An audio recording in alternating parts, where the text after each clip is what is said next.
Festival சீசன்னாலே party தான், late night தான், sweets தான். இது எப்படி உங்க ஃபெர்டிலிட்டி எஃபெக்ட் பண்ணும், இதுல நம்ம எப்படி எஸ்கேப் ஆகிறது, பட் சேஃபா பார்ட்டியும் பண்ணணும், எப்படி பண்றது அப்படின்றது இந்த வீடியோல பார்க்கலாம். ஸோ பேசிக்கா இந்த ஃபெஸ்டிவல் அப்படின்னு வரும்போது நம்ம பண்றது என்னன்னா, நம்மளோட நேச்சுரல் யூஷுவல் லைஃப் ஸ்டைல்ல இருந்து நம்ம கொஞ்சம் டிவியேட் ஆகும். மேபி சில விஷயங்களை அதிகமாக பண்ணுவோம். ஃபார் எக்ஸாம்பிள் அது ஆல்கஹால் ஸ்மோக்கிங்கா இருக்கலாம், ஜஸ்ட் ஸ்வீட் ஈட்டிங்கா இருக்கலாம், இல்ல ஜஸ்ட் நிறைய ஃபுட் எடுக்கிறதாவும் இருக்கலாம். அதாவது ஃபெஸ்டிவல் அப்படின்றது பாத்தீங்கன்னா இதுக்கு மேல வரப்போறது Deepavali, Christmas, new year, Pongal அப்படின்னு போயிட்டே இருக்கும். அது முடியறதுக்குள்ள அடுத்த ஃபெஸ்டிவல் வந்துடும். ஸோ பாதி இயர் வந்து நம்ம ஃபெஸ்டிவல்ஸும் கொண்டாடிட்டே தான் இருக்கும். அதுக்காக என்ன டாக்டர் நான் ஸ்பெர்ம் ஹெல்த் பார்த்துக்கணும்னா ஃபெஸ்டிவலே கொண்டாடக்கூடாதா, என்னைக்குமே நான் ஒரே மாதிரி தான் சாப்பிடணும்னு கேட்டால் அப்படி இருக்க முடியாது. அப்படி இருக்கணுன்ற அவசியமும் இல்லை. பட் நம்ம எல்லாரும் தெரிஞ்சுக்க வேண்டிய பாயிண்ட் என்னன்னா, இந்த மாதிரி ஒரு ஃபெஸ்டிவல் சீசன்ல ஆகட்டும் இல்ல ஓவரால் இதை நம்ம ஜென்ரல் பிராக்டிஸ்ல எடுத்துக்கிறது எப்படின்னா, நமக்கு ஒரு மாடரேஷன் இருக்கணும். அதாவது டயட் அப்படின்னா நம்மளோட இந்த பிரின்சிபிள்ஸ் எல்லாம் ஃபாலோ பண்ணணும், அட்லீஸ்ட் கொஞ்சம் எக்ஸசைஸ் பண்ணணும், இதெல்லாம் நம்மளோட ரொட்டீன்ல கொண்டு வரணும். நம்ம எல்லாருமே ஆண்ட்ராலஜி ஆகட்டும், ஓவரால் லைஃப் ஸ்டைல் டிசீசஸ் ஆகட்டும், நம்ம பேசுறது வந்து இந்த ட்ரீட்மெண்ட் எல்லாம் பண்ணுங்கன்னு சொல்றது இல்லை. We talk about lifestyle change. Lifestyle சேஞ்ச்னா என்ன, நம்ம வாழ்க்கை முறையவே கொஞ்சம் மாத்திக்கிறது.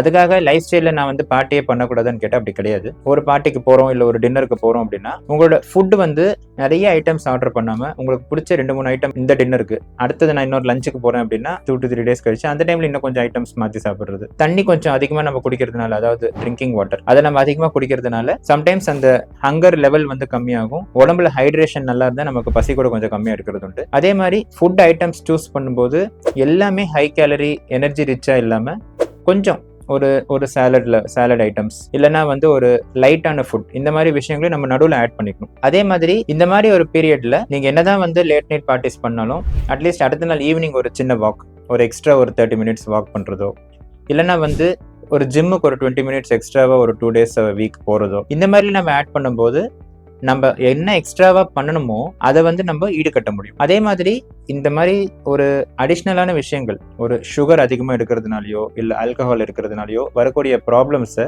நம்ம டீடாக்ஸ் பண்றது. ஸோ டீடாக்ஸ் வாட்டர் குடிக்கிறதோ இல்ல இன்ஃபியூஸ்ட் வாட்டர், இந்த மாதிரி விஷயங்களை ஆட் பண்றதோ, இல்ல நம்மளுடைய ஒன் ஆஃப் த மீலை கட் பண்ணிட்டு you can take only fruits and vegetables, இந்த மாதிரி பண்றது, plus take your partner, go out for a walk and have frequent sex, இந்த மாதிரி விஷயங்கள்லாம் நீங்க பண்ணும்போது ப்ராபப்ளி இதை என்டையரா நம்மளால வந்து கண்ட்ரோல் பண்ண முடியாது அப்படின்னாலும் you can overall reduce the number of parties that you attend for example. Plus இந்த மாதிரி விஷயங்களை ஆட் பண்றதுனால மேபி இதோட இம்பாக்ட் ஒரு 20-30% குறைக்கலாம். 100%லேருந்து ஒரு 50% கீழே கொண்டு வந்தீங்கன்னா அதுவே ஒரு நல்ல விஷயம் தான். ஸோ இந்த மாதிரி மேலும் என்ன டவுட்ஸ் இருந்துச்சுன்னா எனக்கு இதெல்லாம் நான் ஸ்பெசிஃபிக்காக பண்ணலாமா, என்னோட ஸ்பெர்ம் ஹெல்த் எப்படி இருக்கு, எக்ஸாக்டா என்ன லைஃப் ஸ்டைல் ஃபாலோ பண்ணும், இந்த வருஷம் நம்ம பிரெக்னன்சி ட்ரை பண்ண போறோம்னா இந்த வருஷம் நம்ம எல்லாத்தையுமே தீவிரமா ப்ராக்டிஸ் பண்ணி தான் ஆகும். பட் ஓவராலா ஜென்ரலா நம்ம லைஃப் ஸ்டைலை வந்து மெயின்டைன் பண்றதுக்கு இந்த டிப்ஸ்லாம் வந்து உங்களுக்கு ரொம்ப யூஸ்ஃபுல்லா இருக்கும்னு நினைக்கிறேன். தேங்க்யூ.